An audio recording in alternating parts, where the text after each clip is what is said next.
I remember my grandmother, a bad cold for to heal, made strong tea laced with whiskey and a bit of orange peel.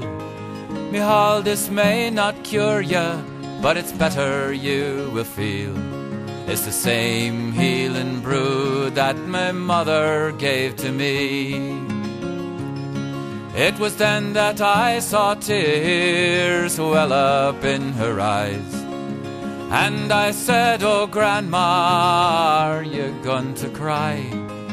"No, Alana, no," she answered with a sigh.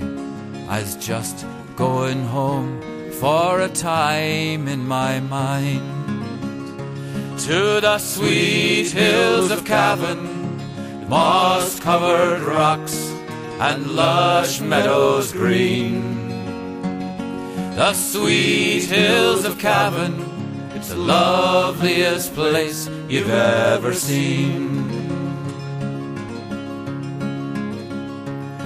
I remember my grandfather, at sunset he would stand, a mist in his eyes and a pint in his hand, saying, "Let the king's old shilling and tin hat now be damned."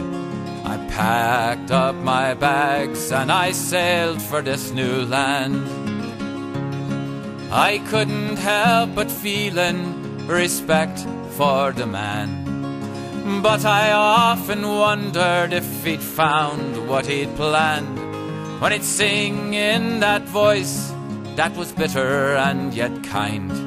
I knew he was just going home in his mind, to the sweet hills of Cavan, moss-covered rocks and lush meadows green.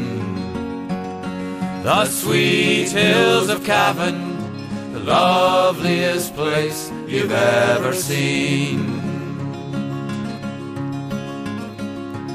Their stories and their songs filled time as it turned, as children all were raised and wages were hard earned.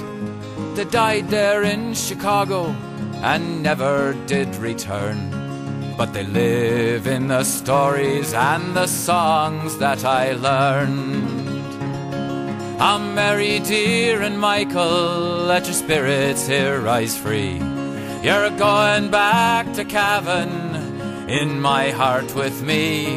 Your stories and your songs carried back where they did start, where I'll raise up a glass to the Smiths and the Clarks.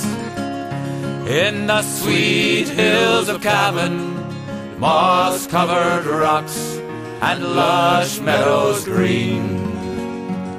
The sweet hills of Cavan, the loveliest place you've ever seen. The loveliest place I'll ever see.